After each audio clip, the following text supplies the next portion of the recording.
are expected to hit free agency this offseason. New video from Sunday's All-Star Game shows the two of them chatting in a tunnel, and Kyrie appears to say the words "to" and "max" to KD. They reportedly could both wind up together in New York this summer. We're joined once again by Michael Rapaport. So, Michael, do you think these two will end up together with the Knicks? Well, first of all, not only am I a great trash talker and sports commentary guy, I'm a fantastic lip reader. Oh, good. And he said they didn't say "to" and "max." He goes, "To you guys relax." That's what. Yeah, he's saying, "You guys relax." And he was talking to all of us.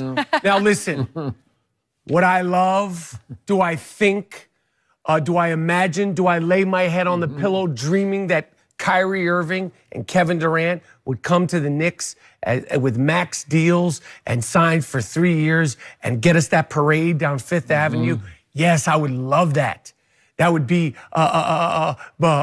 such a beautiful way to end this rocky road that we've been on since 1973. 1973. But does that make me sleep well, thinking that it's definitely going to happen? Absolutely not. I have no idea. Yes, I would love it, but I don't know. Boston might, tighten up the screws and go for a championship run. Does he leave after that? I don't know. My prediction has always been that Kevin Durant will more likely leave Golden State if the Golden State Warriors win. I cannot see Kevin Durant leaving the Golden State Warriors if they lose because of all the scrutiny that he took the last time he left a team. So, of course, I would love it. Of course, it would be fantastic, especially with that young talent and the David Fizdale, who I think is getting the most out of that young talent, and a potential Duke player coming to us, and maybe another ancillary player.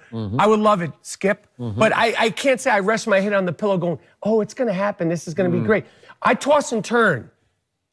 I don't rest easy about this whole thing. So I don't know. But as far as lip reading, he said, "You guys relax." You guys relax. Yes. So I thought before the All-Star game, this was going to happen. It just felt right. And I know there's much to be played out. Golden State, what happens there? What happens to Kyrie in Boston this year in this playoff run? Jason Tatum at the All-Star game, he just flat out went right on the record and said on February 16th, I predict we are going to win the NBA championship. That's what he said. Boston Celtics. And I think the last time I checked, Kyrie's going to have to be part of that. Now, to what I saw on Sunday night in Charlotte, that felt staged to me. Yes. That felt like they were playing it for the media because Kevin is sick and tired, as I call him, Kevin Durant, because he do rant. And he ranted and ranted and ranted about this, what was it, 2 weeks ago? Yes. And I think they conspired to put on a post-game show that would relight all the fires about Kyrie and Kevin are going to New York. And it was odd to me that right after the game, just as soon as it ended, and I'm just watching via TNT, but I see Kyrie and Kevin yucking it up on the court. They went right to each other, and they're kind of playfully shoving each other, playing around. And then all of a sudden, it's time for the MVP celebration, and who's going to win it? And I was pretty sure the best player on the planet is going to win. It's Kevin Durant, who took over yet another fourth quarter. So he is called up front and center. He wins the award. It's presented, and everybody applauds. And then as they continue to talk, and he does his little interview with the commissioner, and all of a sudden everybody thins out and goes to their family and friends. And one guy was left clapping right behind Kevin Durant. And it was Kyrie. He's clapping by himself. And I'm thinking, what are you doing? You're putting on a show. This is staged. And then they go up in the tunnel, and now this viral video has occurred because they have decided, let's just play with everybody. Let's have fun with everybody because we will go viral on the internet. But yet, again, I thought going into the weekend, I thought this really was happening. Both of them? I believe Kevin Durant, for sure, would love to play in New York. And again, this has been the year. Like, I've never seen anything quite like this year for your building. Your building is Madison Square Garden. It is called the Mecca of basketball. World's most famous arena. Okay? It is. And yet, you haven't won a championship there since 1973. But what keeps happening night after visiting team night?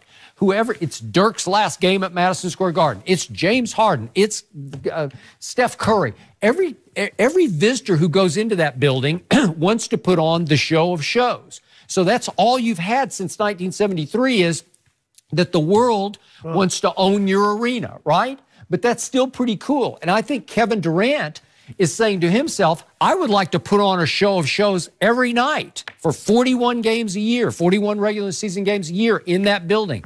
I would like to try to win a championship in the Big Apple, okay? And Kyrie grew up partially, he spent some in Australia, but partially he went to high school in New Jersey. Yeah. And I think his father has Knicks in his blood, right? Rod Strickland is a godfather. Okay, you got it. Great Nick, great New York player. Great Nick. And so the bloodline's channeled that way for Kyrie. So it just seems right that if, in fact, they can fit 2 max under their cap, that would be a great move for both of them, depending on how the rest of the season plays out. Because the dominoes haven't started falling. And if the dominoes fall the wrong way, if Golden State falls on its face because Kevin and Draymond have fallen out, which is possible, then maybe Kevin decides, I don't know, like he needs to right the wrong and stay in Golden State for another year. Listen, it's so being a Knicks fan has been so brutal. You know, this Porzingis character, that guy, the way he left. We didn't bring it up. Yeah, you did. Yeah, him. I mean, everything. And then yesterday they're selling the Knicks, and then they're not. It's just we're comfortably, reluctantly numb at this point. You are. But Kevin Durant coming, it would look beautiful too, because you know he's tall, thin-shouldered, beautiful like the Empire State Building. We put him up there on there. It would look beautiful. We've never had a star like him. We want it for you, Michael. We want it for you. And it's not just me. I'm just a vessel for the rest. He speaks for everyone. Thank you for being here today. Always good to have you. Is Antonio Brown officially done in Pittsburgh? We've got breaking news next. We got to get everyone's take coming up.